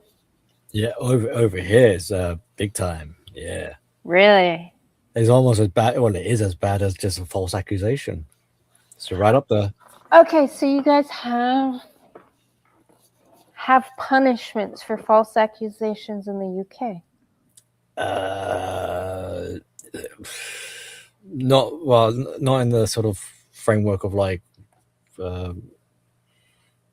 if a woman makes a false allegation that she was beaten by her male partner, Mm-hmm. and it turned out that's false, I don't think anything happens to her. I might be wrong, but I don't think they just drop the case. So there's no punishment for lying. But in other kind of situations where it might be different. So if someone was trying to commit fraud and, I don't know, said that they don't own, like let's say the taxes, the tax man has come in to collect, and you say you don't own property but you do, then you'll probably get in trouble for that. Oh, of course. Yeah. The thieves want their fucking money, don't they? So you can get into trouble for lying, but I think the women get a free pass when it comes to like domestic, when they're on the receiving end of a accusation kind of thing. Yeah. So she has the power now to be like, not just say he's abusing me physically or whatever, but coercion is added in there now. Right. The women are using it, even though it's a woman's superpower. Yeah. Why are they projecting it onto the men now? Wait, no, hold on. Better yet, why are the men letting them get away with this shit? I don't know this stuff because the women are the ones getting power and scream, "My vagina, hear it roar," and all this sort of stuff. Because believe all women. Oh, you buy that shit still, Billy? No. Okay. But I'm not the British population. Yeah. I'm just a wee little goat. Yeah. Out in my field, eating my grass. Under your car. Yeah, where it's safe. Yeah. Well, what do you do you have any predictions for the cult once the pressure really gets put on them? So the general kind of literature would say, yeah, looking in the crystal ball, yeah, or shaking the magic 8 ball would be like the outcome is not good for them. Yeah. Yeah. And for several reasons. Again, another stream, it could be a topic for another stream, but look, you play your hands, you've burned all the bridges, you're getting older, you're not as savvy as you once were, people wise up, more and more people talk about it, things become revealed, exposed, archived, officialized.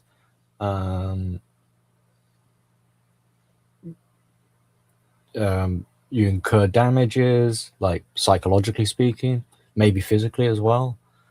So once they get past that kind of golden era of getting away with things while they're generally younger, it's downhill from there, really.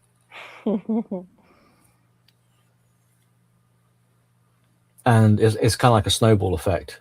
So once things get out of hand, which they're already out of hand anyway. Oh yes. So they become more rampant, but it gains momentum and like domino sort of effect, and it can be quite surprising. A lot of people who are in the sort of narcissist survivor community make remarks about, because they shouldn't really do this, but curiosity kills the cat or whatever. Yeah. They'll report like, "Oh, I saw my ex however many years later. Bloody hell, they're so what on earth happened to them?" They're shocked. It's like a transformation. And on the flip side, not only do narcissists kind of become worse and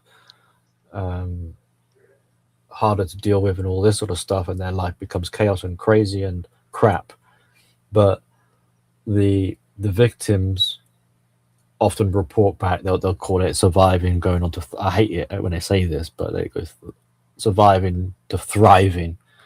Oh, my life is so much better, I'm rejuvenated, I see life in technicolors now, everything's in HD, all this sort of poppy talk of how much life is so much better kind of thing. I'm not saying it's not true, but it's this glamorizing sort of showboatiness.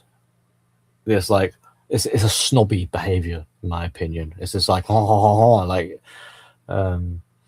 yeah, like look at me now, like I've ascended and they've descended. Now I'm above them kind of thing. Which is like, that superiority, inferiority thing you were talking about earlier? It's like an inversion of it. Yeah. So it's like, it starts to become like, hang on, who's the narcissist here?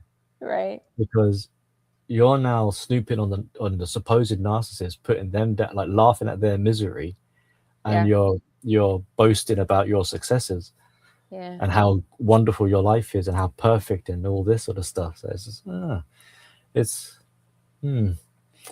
food for thought kind of thing. Yeah. So going back to my question, are they dumb? Is it that they're dumb? I mean, when I see them attempting to get rid of me, I think they're dumb. Like, is there anything in their brain that's telling them that they could actually succeed in their objective? There are different types of intelligences. So they can be very smart. They can be very academically achieving. Mm. You know, they can be professionals. But as a result of having these cluster B in particular, there are shortcomings, and which result in it's like if you're playing cards, you're not playing with a complete deck.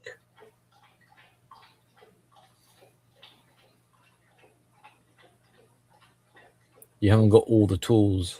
You haven't got a complete toolkit. Mm. Yeah. So you might be able to do some things, but you're not going to be very proficient. Yeah, they're really good at playing Candyland. I was thinking of the comparison, how a lot of people are like, oh, they're playing checkers while look, we're playing chess. And I'm like, no, it's more like Candyland. So are they dumb? Yes or no? Why would this be the case? Well, if they're deflecting responsibility and accountability, then that causes a big problem when it comes to learning new things and adapting behaviors. Right. Because to learn, you need to take responsibility you need to take ownership of your mistakes. Yes. Now, if they're never wrong and they're always saying that you're the one that's wrong, then they've got a skewed perception of reality. They're not even seeing things clearly. They're living in la la land in a distorted fantasy, a substitute for reality. So it's not conducive with progression in that sense. So are they dumb in a way? Yes, but this is also neither here nor there, because it doesn't really matter from their point of view whether they're smart or dumb. It's a survival defense mechanism that's at play here. This is just about if they can see tomorrow, that's a win. Doesn't matter if they're dumb or whatever. Okay, so what if what if somebody was to convince them? Because something else I've been thinking about. Do you know who Tabitha Coffee is? No. She's somebody in my industry that's really badass. Kind of one of my mentors when I was a wee stylist. But I was thinking about her way of approaching stuff, like in a salon, and how education's important. And it seems that a lot of these people just aren't willing to, I mean, because responsibility, obviously, like you said, somebody has to personally take responsibility before they can actually start to learn the thing. But if nobody's holding these people accountable for anything, it retards them. It stunts their development. So I'm thinking about maybe applying some pressure to kick in a defense to where they're going to want to learn so they can survive in that culture. So can they learn some things? Yes, they can. They learn new predatory tool, like their tool belt. But again, this is limited. And if you're trying to like reverse engineer with the sense of trying to coerce them into a more productive kind of lane. Not me. That's not my job. That's not my job. It's somebody else's job to do that. I mean, it does become a societal problem, because it's like, what do we do? What do you do with a population that is untreatable? Right. Not all, well, do we even know they're untreatable? That's why I'm kind of curious. By the definition of it, I'm saying they are not treatable. Well, by the definition of the title, let's just say because the narcissist, they'll be like, I'm not the problem here. The problem here is you. Yeah. So I don't need I don't need treatment. You need Yeah. treatment. Yeah. You know, Or it doesn't they- matter if I'm smart or dumb. I've already won this game of intellect, kind of thing. So they've already declared themselves the winner. They don't see any need or reason to change. And if they're a problem, it's kind of like screw you. Another thing about a narcissist is that everything is externalized. So this is another reason why they can't learn properly learn, integrate things properly, Yeah. is because it's outside of them. They don't Right. self-reflect, so they can't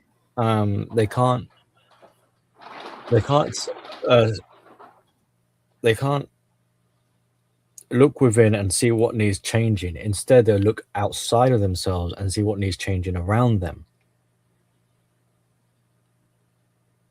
So responsibility. So if they're not taking on the responsibility, who is taking it? So they externalize the response. You Right, are. You have to but- take responsibility. But in that transaction, somebody has to be on the other side taking the responsibility. If Yes. nobody else is taking it, it's going to reflect back on them. They're going to have to. They struggle, yes, and that's another key difference between a narcissist and a psychopath, is that the narcissist is heavily dependent on someone else. Yeah. It's a symbiotic relationship. A psychopath can live independently and not. See? I mean, they are parasitical, but they're not. Why is a narcissist so dependent on people? Because of the supply and fuel needs. Yeah. The psychopath doesn't have that issue. Mm. They're not getting fuel. They might exploit and take your resources. They might be parasitical, but they don't need fuel and supply from you. Mm. So that's the sort of differentiation between the two there, where the narcissist needs that fuel, Okay. that validation, Yeah. as it were. Right? Psychopath doesn't need it. So you don't need to validate the psychopath. They're self-validating. Yes, they already know they're the shit. You know. Right. Yeah. Even though the narcissist says in their head that mantra of like, I am the greatest, I am God, I am all powerful, it Right. is actually in compensation of the inner shame that it's like a shame. Oh, we're gonna get into another debate here. Ooh, really? It's that inner critic shame of rotten self-worth, that the injury, as it were, which is what brought out the narcissism in the first place. I don't want to have that debate tonight. Can we save that for a future stream? Yeah. Because I think these crazy bitches need to be shamed, and that's the trajectory I'm on. And it's gonna require a lot of public shaming. Yeah, so that will work more on a narcissist than it will on a psychopath. Yeah.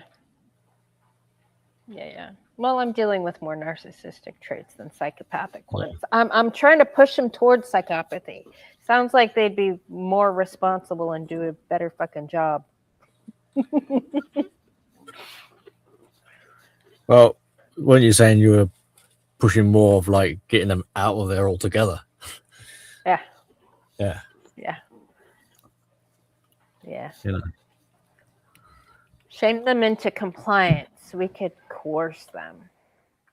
See, would shaming fall in that category of coercion? It can do. Yeah. It's like guilt and like the moral part that was mentioned in the dictionary there. Oh yeah. Moral. Well, no, these crazy. They don't like this racist one specifically. That's a married fucking woman that sleeps with coworkers. I'm like, this bitch has no shame. She needs to. She's actually currently trying to project her shame onto me, which is funny. But I'm not having it. I will not take that. It's not mine. You want an example of where sometimes one might jump into the other disorder? Like, let's say you got a narcissist, right? Yeah. And they've been caught cheating. Yeah. But they're so confident in their position They know they're going to get the house. They know that there's fuck all you can do about it and all this sort of stuff. So the narcissist enjoys hurting you for that emotional vampirism, right? So they might flaunt their cheating and be like, yeah, I cheated on you, and I tell you what, I enjoyed it and I'm going to do it again, you know. So they seem unashamed. Yeah. That's beginning to step into the sort of psychopathy side of things, because it's very callous, very lack of remorse. They don't care about how you feel. Yeah. They're rubbing it, the salt in the wound. They're unashamed.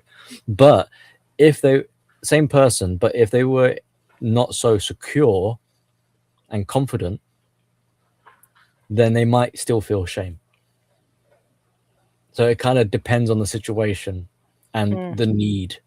Like if all her girlfriends are disappointed and about to abandon her, then she might actually feel a bit of shame or display shame, regret, say, oh, I made a terrible mistake, I'm sorry, crocodile tears and all this sort of stuff.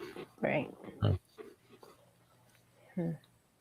But the duper's delight, as it were, of a narcissist is, I would say, a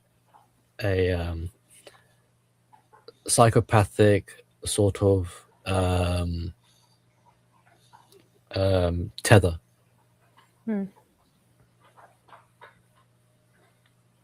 Because that getting away with it and being like the mastermind is more in line with psychopathy.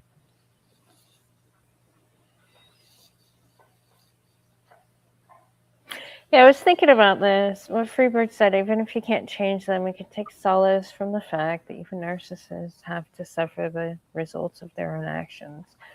They have to live in the bed that they've made. Yeah, that sounds like Passion of the Christ Jesus. Turn the other cheek. Freebird is right, but yeah, in terms of the narrative that is the internal monologue that is being said, you are to be blamed for it. So yes, they might have to suffer the consequences and the real world ramifications, but they're going to blame you for it. Now, as the victim or the recipient of it, you also have to be okay with being blamed instead of trying to fight it and correct the record or set the record straight. Yeah. If they want to blame you, let them blame you. Yeah. But push comes to shove, life ain't going to give a toss about the semantics. Yeah. Could we sort of close out soon? Yes, please. I'm ready. Thank you, Billy, for staying up so late for this. Shit. Is it sunlight over there? Yes. It's dawn. Damn it. Yes. Thank you. You've again, like always, allowed me to organize my thoughts. It gave me a lot to think about next week.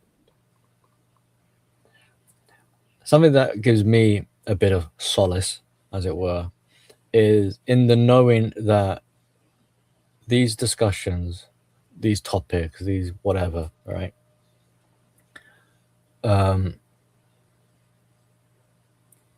They can help us to understand. And I think understanding is the key, or a key difference in the sort of spiritual war of us versus them kind of thing.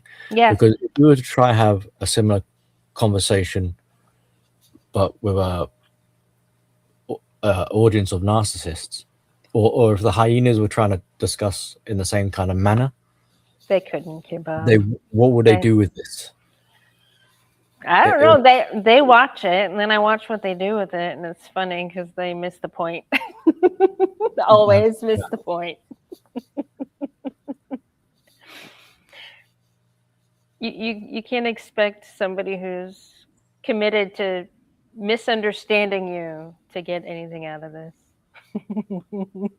I mean, there'll be, because it's kind of like coming in good faith or bad faith.